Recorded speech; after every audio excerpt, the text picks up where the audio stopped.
Auto Body Right Now Traffic Center. Here's your Burger King regional traffic brought to you by Yard Guard by Seascape. Don't let mosquitoes and ticks keep you indoors this summer. PRO. WPRO News Time is 3:07.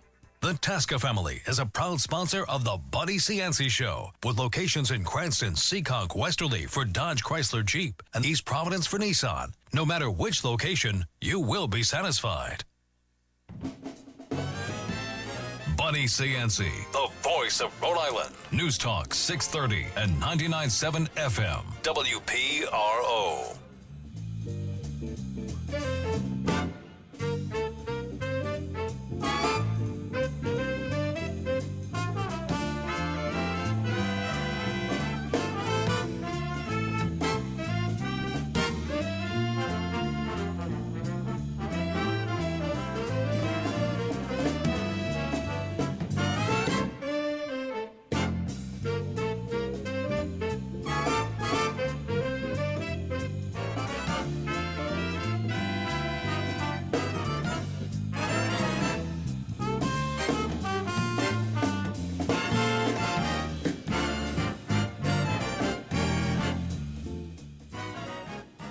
All right, good afternoon, everyone. It's now 8 minutes after the hour, 3 o'clock, as we drive you on home on this beautiful afternoon here in southeastern New Orleans. What is the second, third, fourth day or something, whatever it is?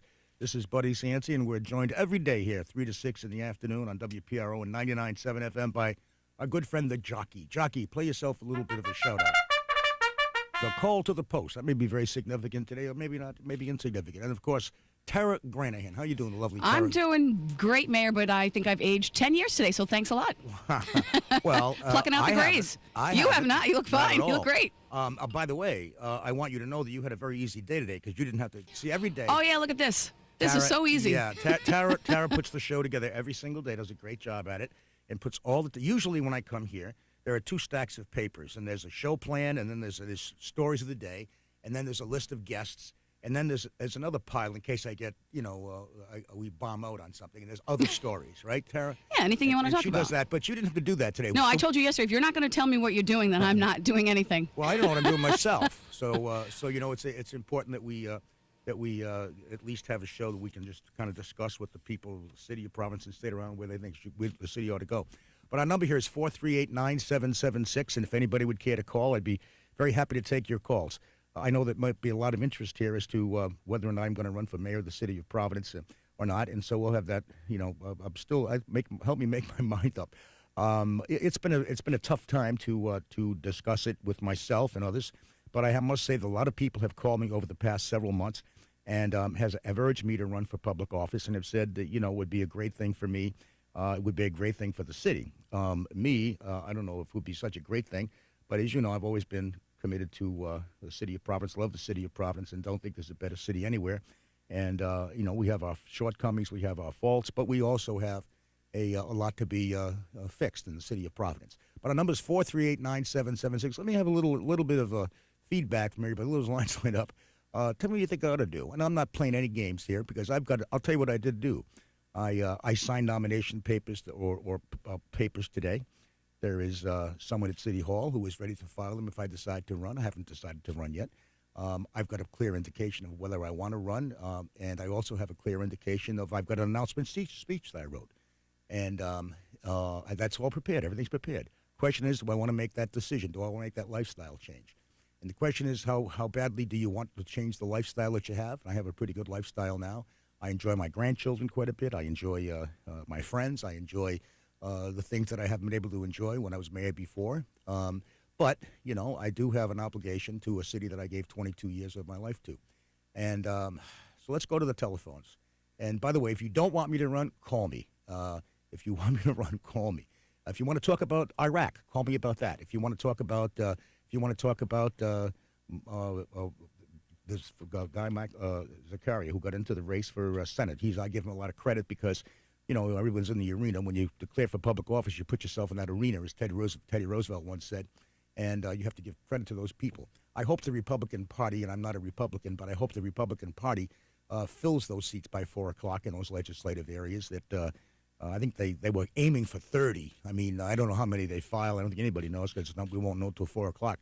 But I would hope that they'd at least reach that. I was hoping they'd reach a lot more than that because I believe that the viability of a true democracy depends on a two-party system, and a strong two-party system. And God knows we don't have that in this state. We have what do we have? We have we have no United States senators and no United States representatives who are anything but one party, and then we have the legislature, which is dominated by one party. I think we have 3 Republican mayors, and then a smattering of legislators. I think the total is 11 in the whole state. All right, let's go to the telephones. Let's try to get. Let's go. There's all these lines are lit up here. Let's go to Tim from South Kingstown. Go ahead, Tim. We'll take them all over. A lot of them from Providence here. A few from Providence, a couple from Walmart. Go ahead, Tim. You're on the air.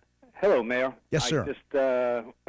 I am one of Phil Holton's grandsons. Oh, and, Phil Holton was the head of the water supply board in the city of Providence the engineer for years and years, and does such a great job. Yep, and you and I have met in person a few times. The city needs you. I think you should just do everything you can to go in and continue the good work you did for 22 years. Well, aren't you nice to say that? Is it your grandfather was Phil Holton? Yes, he was. He was he's a legend in that water supply. I mean, he's still talked. I hope these young people that work there now know who Phil Holton was. I don't think they do. Well, that's a shame. One day, they should know who Phil Holton was, because he ran that place with a great deal of expertise and love, and I think that he did the people of Providence, and the people of the state of Rhode Island owe him an awful lot. Oh. So thanks for your call. I appreciate it. Thank you. Let's go to Mark from Providence. Go ahead. You're on the air, Mark. Hi, Mayor. How are you? Pretty good, thank you.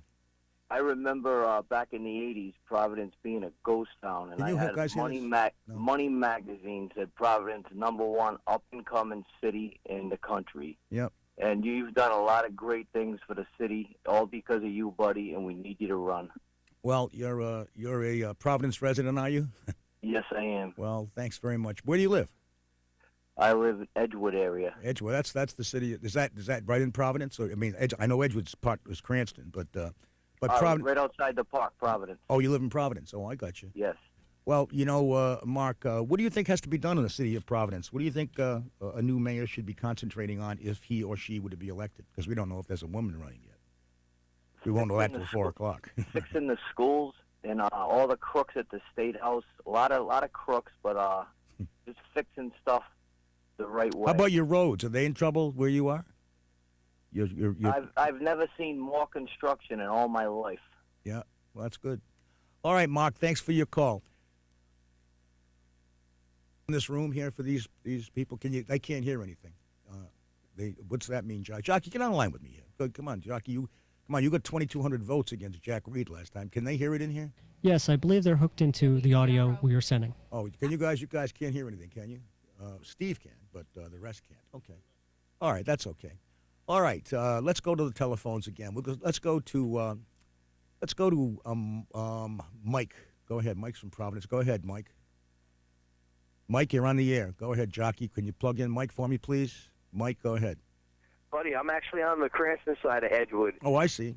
But in your term in office, sir, I was able to benefit so much by getting jobs in Providence at various restaurants and hotels. I got jobs at the mall as soon as they opened. Yep. This city, the state itself needs somebody with the city of Providence as the springboard.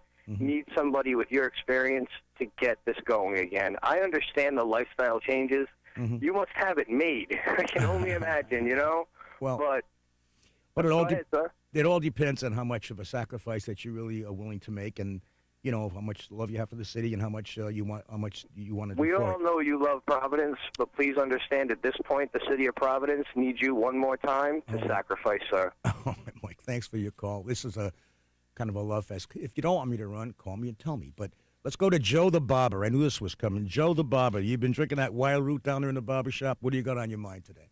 I don't want you to run. Good. And I'm going to tell you why. Go ahead. Because, and you've given all and I'm going to give you the 2 indicators that tell me that you're definitely running. And I'll give you those indicators that you've put out there for the past couple of weeks. What's that? But I know you're running. I went downstairs into my box of campaign material, and I've got 2 pins that I've been wearing and that I'm wearing today. Re-elect CNC Mayor. One with your rug on and one without any picture. Yeah. Two pins. So they're already on because I know you're running. Well, that's something I'm not going to know until 3:30, Joe. Well, let me tell you. You know I love you. You've been a big part of it. It's quite obvious you're a big part of my day, 5 days a week. Yeah. No doubt about it. I catch you Saturday morning at 7 o'clock on TV.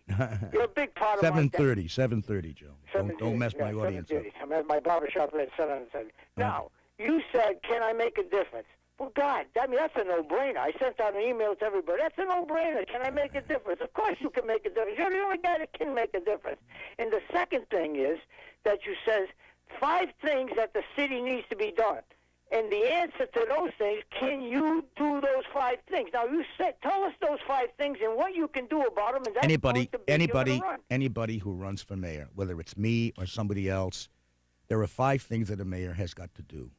I learned this when I was there for over 2 decades. Number one, before you do anything, a city must be safe, and people have to have confidence that the city's safe, because people are not going to go into the city to visit, to participate in recreational activities or restaurants or theater or whatever the things we built down there. They're not going to come if it's not safe. So safety is number one. Number 2 is a good educational system, which we've all failed at, and that needs to be tremendously improved.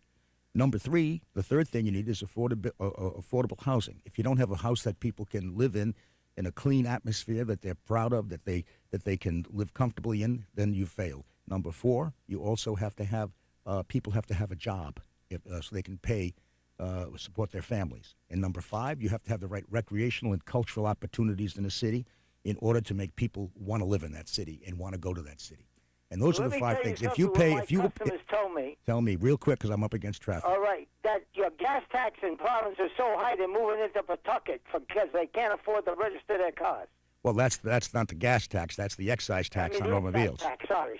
Yep. Excise tax. Yep, that's true. It's $60 $1,000, and I think it's $1,000 exemption period. It's expensive to drive a car in the city of Providence. It's more expensive to drive a car. Well, we had that problem almost solved until this banking or this economic crisis came to us in 2008. All right, it's about 19 minutes after the hour, 3 o'clock in the afternoon, and it's time now for a little bit of Providence Auto Body Right Now traffic from the Burger King Regional Traffic Center with Robin Murphy. Robin, what's happening out there? Well, buddy, right now 95 northbound is heavy heading towards Route 10.